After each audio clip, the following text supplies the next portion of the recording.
Bonjour à tous et bienvenue dans ce tout nouveau podcast.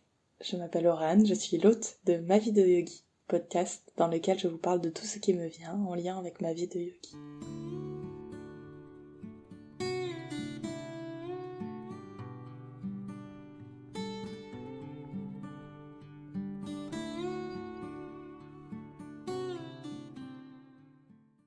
Aujourd'hui on attaque le 4e épisode de l'histoire du yoga et on va venir parler des Upanishads. Alors les Upanishads se présentent souvent sous la forme de dialogues. Il s'agit de discussions, de questionnements, de débats, voire même de témoignages qui dévoilent ce qui relie les êtres et les choses. Ils sont composés sur une longue période de temps et sont donc le reflet de plusieurs courants de pensée entremêlés. On peut cependant y voir apparaître le cycle des réincarnations et de karma, et la recherche du soi pour briser les cycles de réincarnation et revenir dans le tout. Les Upanishads donnent un nouveau sens au mot Brahman. Il s'agit aujourd'hui de l'âme du monde, et non plus le savoir des prêtres brahmanes. Et Atman est un fragment de Brahman qui réside en chacun de nous.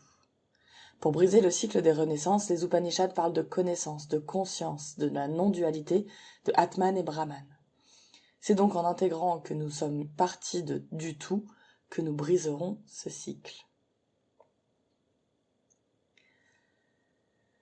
Alors je reviens un petit peu sur ces deux termes, Atman et Brahman. Alors Brahman c'est vraiment l'univers, c'est le tout, c'est l'âme du monde. Et Atman c'est un fragment de cet univers, de cette âme du monde.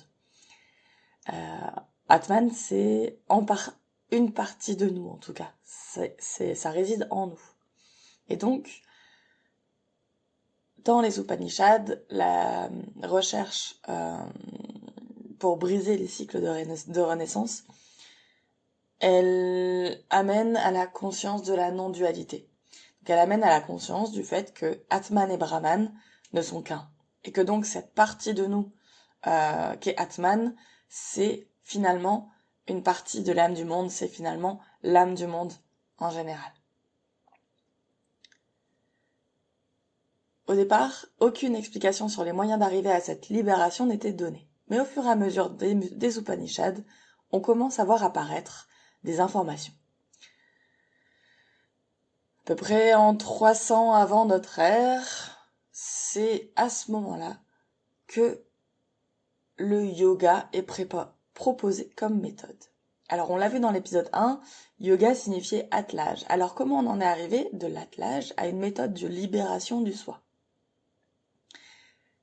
Pour comprendre ça, je vais vous lire un extrait de Katha Upanishad.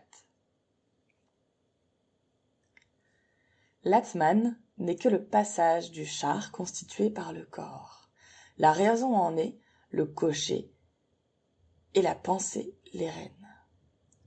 Les sens sont les chevaux attirés par les objets des sens. Comme les rênes dirigent les chevaux, la pensée doit maîtriser les sens. Si les chevaux sont hors de contrôle, la destination n'est jamais atteinte. Celui qui connaît la vraie nature d'Atman, celui qui a une pensée toujours attelée, celui-là arrive à ce lieu où l'on ne naît plus à nouveau. Cette ferme emprise sur les sens, on la connaît sous le nom de yoga. Cet extrait de Katha Upanishad nous montre que le yoga est donc une manière de diriger, d'atteler ses sens. Via le yoga, on entretient, on favorise la mise en place de techniques qui permettent de diriger et d'atteler ses sens et de vraiment rester dans un contrôle de ses sens et donc de ne pas se laisser embarquer par nos chevaux. Alors, en découvrant ce texte, j'ai enfin compris pourquoi quand j'ai fait mon teacher training, on comparait le corps à une voiture. C'est finalement la version récente de cet Upanishad. Pour expliquer en quoi le yoga est bon pour le corps, l'esprit et l'âme, on nous a appris que le corps était une voiture. Et c'est là que je comprends vraiment d'où ça vient. On en reparlera plus tard de ça, de cette voiture et du fait que le yoga est bon pour cette voiture, pour notre corps. Revenons un petit peu à cet Upanishad. Ce qu'il nous dit, c'est que l'Atman, c'est finalement une partie de nous. Et c'est cette partie de nous qui cherche à être libérée. Et pour ça, la raison doit diriger l'essence. La pensée doit maîtriser l'essence. Et cette maîtrise, elle est là pour atteindre une destination, pour atteindre la libération du soi, la libération d'Atman. Cette recherche du contrôle des sens, c'est finalement le lien entre l'ascétisme extrême et la pratique du yoga. Voilà pour cet épisode qui n'est pas très long mais qui est quand même un gros dossier. Hein. Le temps d'assimiler tout ça, c'est pas évident.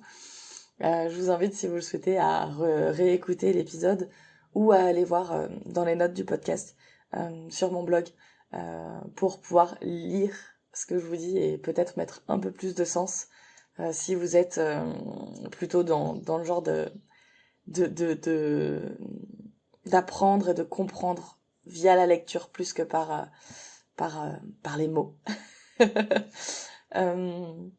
Voilà pour aujourd'hui. N'hésitez pas à liker le podcast, à vous abonner. Voilà, je vais pas vous refaire le speech toutes les semaines. Je vous remercie de votre écoute et on se retrouve la semaine prochaine pour un nouvel épisode sur un autre thème. Et si vous voulez, la semaine dernière, si vous ne l'avez pas écouté, j'ai commencé un nouveau thème. Donc le thème de l'alimentation yogique, et je vous parle dans cet épisode de quelque chose de très personnel qui est mon arrêt de la caféine. Donc c'est je pense un épisode qui pourrait vous intéresser et voilà, on se retrouve très bientôt pour un prochain épisode. Prenez grand soin de vous. Namasté.